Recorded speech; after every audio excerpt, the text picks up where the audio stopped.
Les vraies voix Sud Radio. Et Félix Mathieu, bonsoir. Bonsoir tout le monde. Et ces trois mots dans l'actu sont deuil, plafond et manipulation. Une minute de silence pour la professeure d'espagnol poignardée par un élève hier à Saint-Jean-de-Luz. L'adolescent prétend avoir entendu une voix qui lui aurait commandé son geste fatal. Le nouveau geste de Total, un plafond tarifaire, c'est promis. Le litre de gasoil ou de samplon 95 n'atteindra pas les 2 € cette année. Et puis la chaîne BFM TV porte plainte pour corruption passive, abus de confiance et licencie l'un de ses journalistes pour des séquences à l'antenne qui auraient été réalisées sur commande. Les vraies voix Sud Radio.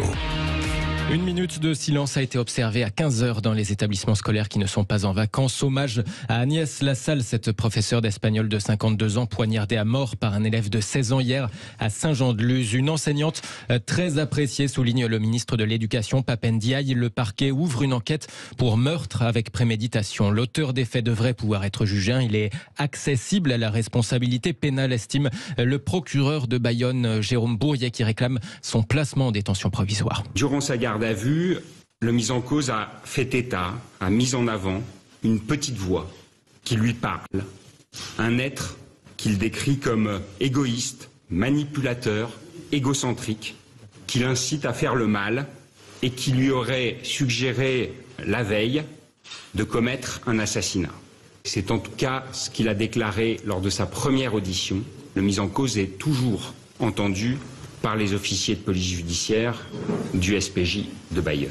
Le procureur de Bayonne, ici chez nos confrères de France Info. L'élève en question a évoqué une dispute la veille avec un autre élève. Il admet également une forme d'animosité à l'égard de cette professeure d'espagnol, matière où ses résultats étaient moins bons qu'ailleurs. Très bon élève selon ses camarades de classe. Il avait obtenu son brevet avec mention très bien l'année dernière selon le rectorat de Bordeaux.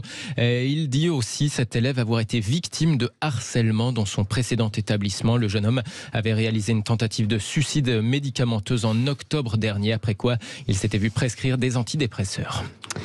Peut-être une petite réaction, c'est difficile, on en parlera de toute façon pendant notre grand débat. On est sans voix, si ce difficile, n'est que... difficile. Oui, parce qu'on découvre finalement quand on tire le fil, et ça va tout à fait dans le sens de ce que disait Philippe, on avait une seule version hier de la bouffée délirante, on se rend compte qu'il était dépressif, donc le questionnement derrière c'est est-ce qu'il a été suivi par des psychologues accompagnés. On se rend compte que ce qu'il décrit c'est des états de schizophrénie pure, vraiment la petite voix qui vous parle, c'est vraiment une description assez claire. Et puis là, je sais qu'Elisabeth n'est pas tout à fait d'accord, mais je trouve ça bien. Je sais qu'on n'aime plus les marches blanches, les minutes de silence. Je sais que ça ne sert à rien, peut-être, mais en tout cas, ça sert à une certaine communion dans le désarroi. Parce que moi, je pense vraiment aux élèves qui ont assisté à cette scène. Ah oui. Imaginez les élèves dans quel état ils sont d'avoir assisté à ce cauchemar. Donc, je pense que c'est une sorte d'exutoire, de catharsis collective qui sert. Elisabeth. C'est pas que, enfin, je pense pas que ce soit grave d'avoir organisé ça. Je dis simplement que j'en ai un peu assez, si vous voulez, parce que il y a rien de plus fugace que l'émotion, et l'émotion, ça n'agit pas. Or, il y a pas. D'abord, on a fait 7 minutes de silence dans toute la France, sans savoir vraiment quel était le message, puisqu'on ne sait pas exactement, on ne savait pas exactement ce qui se passe. Et d'ailleurs, je dis juste par rapport à ce que, aux détails qu'on nous donne sur la maladie de ce jeune homme, mais je trouve que ça, ce que disait Philippe reste encore valable. C'est pas parce qu'on a entendu ces 10 phrases du procureur que nous ne sommes pas médecins, nous ne sommes pas psychiatres, nous ne connaissons pas ce jeune homme. Et c'est pas parce qu'on l'a entendu ça que maintenant on a tout compris, si vous voulez. Donc là, je crois qu'il faut être d'une prudence extrême et que les mots ne suffisent pas à savoir ce qui se passe dans la tête de quelqu'un. Je suis d'accord, absolument. Total Énergie annonce un nouveau geste sur les prix des carburants, Félix. Oui, le diesel et le samplon 95 seront plafonnés à 1,99 € cette année dans les 3400 stations totales du pays. Emmanuel Macron avait mis la pression en réclamant un petit geste mardi à Rungis. Pas de ristourne de 10 à 20 centimes, comme à l'automne, pour le groupe qui a engrangé 20,5 milliards d'euros de bénéfices l'année dernière. Mais une barre symbolique de 2 € le litre qui ne devrait pas être atteinte, quelle que soit l'évolution des cours cette année. L'annonce est loin de convaincre tout le monde. Le député LFI Thomas Porte, par exemple, se montre dubitatif ce matin sur Sud Radio. C'est indécent. Enfin, Total nous refait, il nous avait fait le coup de la ristourne à la fin de l'année dernière. Aujourd'hui, ils nous font le coup du plafonnement à 1,99, sachant que les prix ne sont pas à 1,99 le litre sur les stations. J'étais hier dans ma circonscription et je regardais justement les prix à la pompe. Ils étaient plutôt autour d'un 70, 1,80. Quand on parle de Total, il faut remettre les éléments dans leur contexte. C'est une entreprise qui a fait 20 milliards de bénéfices en 2022, 15 en 2021, qui a accumulé des sommes astronomiques. Et c'est une opération de communication qui vise à évacuer plusieurs questions. Celle de la taxation des superprofits et celle du blocage des prix. Thomas Porte, député insoumis de Seine-Saint-Denis, interrogé par Benjamin Glaise ce matin dans le petit déjeuner politique de Sud Radio. Je n'aime pas, on en a déjà parlé, un pouvoir qui commande des petits gestes comme ça. On fait une politique, elle est possible ou non, mais qu'est-ce que ça veut dire au fil des jours de réclamer des petits gestes comme si il y avait une sorte de condescendance démocratique de la part de ceux qui peuvent le faire à l'égard d'un pouvoir qui n'est pas fichu de mettre en place une politique si elle est possible, j'insiste. Surtout que le président avait entre guillemets cette injonction et le patron de Total avait dit entreprise privée on fait ce qu'on veut, mais finalement il le fait quand même. Ouais, mais il fait rien du tout. Il faut écouter Thomas Porte. Après, qu'on aime ou qu'on n'aime pas LFI, je pense qu'il y a un son de cloche qui est pareil chez nombreux députés de droite. Objectivement, vous acceptez, vous dépassez pas une barre alors qu'elle est très loin d'être atteinte à 1,70 €. C'est de la communication pure. Moi, je suis sidéré. Vous savez, je redis qu'il faudrait, d'une certaine manière, peut-être souffler ça, que les patrons du CAC 40, des boîtes extrêmement florissantes, fassent eux-mêmes le geste et disent, voilà, on va faire une conférence, une sorte de Yalta du pouvoir d'achat, et on va décider tous ensemble, sans être contraints par l'État, que nous partagions un peu cette année. Parce que l'image, là, vous pouvez dire ce que vous voulez, mais l'image du grand patronat se dégrade avec ce type de déclaration. C'est tout à fait dégradant dans le mépris du petit geste et dans le foutage de figure quand même que ça représente. Sachant juste un point que la marge en tout cas est de 1 centime par litre, ce qui est pas. Je suis d'accord, mais l'État. Non, mais je tiens, c'est important de le dire. Mais l'État pourrait. Mais l'État pourrait. Il y a quand même beaucoup de litres. Ça fait beaucoup de centimes. Et puis ça fait beaucoup. Et puis ça fait beaucoup de taxes de l'État. Si l'État veut vraiment un jour, il enlève ses taxes. Non, mais cela dit, moi je voudrais revenir sur cette affaire de CAC 40 parce que je trouve que ce sont des diables assez faciles.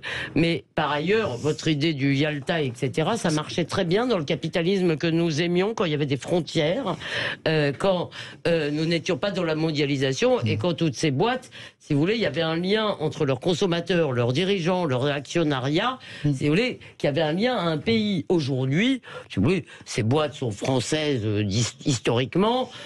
Pour une part, elles ont beaucoup, on leur recherche encore en France. C'est pas le cas de toutes. Danone, c'est une vraie boîte française. Oui, d'accord. Mais il y a quand même énormément. Bon, mais d'accord, Hermès c'est tout à fait à part. Sinon, une grande partie de ces boîtes. Allez-y. Cécile me montre donc une grande partie de ces boîtes font quand même une très grande partie de leur chiffre d'affaires à l'étranger, ce qui complique ce que vous dites. Ça serait pas mal un Yalta un Yalta mondial. La relancez pas. Non mais écoutez, la droite et la gauche essaient de s'entendre pour trouver des solutions. Vous êtes indignes. Mais nous on préfère que vous vous disputiez. Des soupçons d'ingérence éditoriale. Non, surtout pas. D'éditorial à l'antenne, la chaîne BFM TV annonce aujourd'hui de porter plainte contre X et licencier l'un de ses journalistes, Félix Mathieu. Licenciement de Rachid Mbarki, journaliste qui présentait les journaux de la nuit sur la chaîne d'information, en cause des brèves, des séquences à l'antenne au cours desquelles il aurait délivré des informations orientées, pilotées par une officine extérieure. Depuis ça, les Forbidden Stories révélées par Le Monde et Radio France mettent en cause une officine israélienne de désinformation qui agirait notamment en achetant des journalistes du monde entier. Alors parmi les séquences problématiques, par exemple, cette brève lue par le journaliste à l'antenne à propos du Sahara occidental, une région que se disputent le Maroc et l'Algérie. Un forum économique accueille des investisseurs espagnols dans la ville de Dakhla, au sud du Maroc. 250 acteurs économiques et financiers espagnols sont réunis jusqu'à ce mercredi pour investir dans de nombreux domaines comme l'industrie, les technologies ou encore le tourisme. Un forum rendu possible par le réchauffement des relations diplomatiques entre les deux pays depuis la reconnaissance par l'Espagne du Sahara marocain. Séquence ici repérée par arrêt sur image. En 2021 et 2022, d'autres brèves problématiques ont été identifiées sur des sujets comme certains oligarques russes ou bien sur le Qatar. Licencié aujourd'hui, Rachid Mbarki avait admis avoir utilisé des infos qui lui venaient d'informateurs et qui n'avaient pas forcément, je cite, suivi le cursus habituel de la rédaction. BFM TV le licencie, porte plainte contre X pour corruption passive et abus de confiance. Compliqué, hein. J'ai bien connu dans une autre vie Rachid Mbarki. Il a eu une déstabilisation familiale, conjugale, et je pense que ça n'a pas été sans incidence sur ces transgressions qu'il admet d'ailleurs. d'ailleurs. Donc, elle les a admises. Oui. D'accord. Enfin bon, moi je connais pas cette affaire et c'est bien terrible. Mais ce qui est marrant, si vous voulez, c'est qu'il y a aussi beaucoup de journalistes qui dispensent des informations. Je parle pas des journalistes d'opinion qui font de l'opinion, mais des journalistes qui dispensent de l'information orientée à l'œil. Je veux dire, sans être payé par qui. Décidément, c'est vraiment Yalta aujourd'hui, parce que c'est ce que j'allais dire. D'abord, j'appréciais beaucoup Rachid Embarki. Je trouve que c'est une icône. Hein. C'était un repère de BFM. Une figure de la nuit. Vraiment une vraie figure avec un ton vraiment, etc.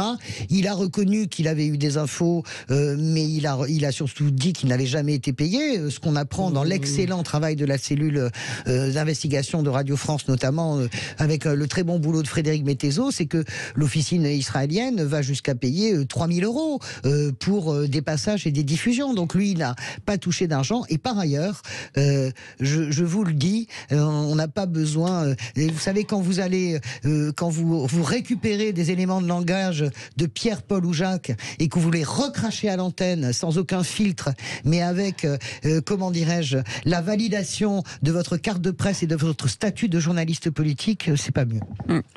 Merci beaucoup Françoise. En tout cas, vous nous dites, si vous avez envie de réagir au 0826 300 300, vous êtes forcément les bienvenus. Dans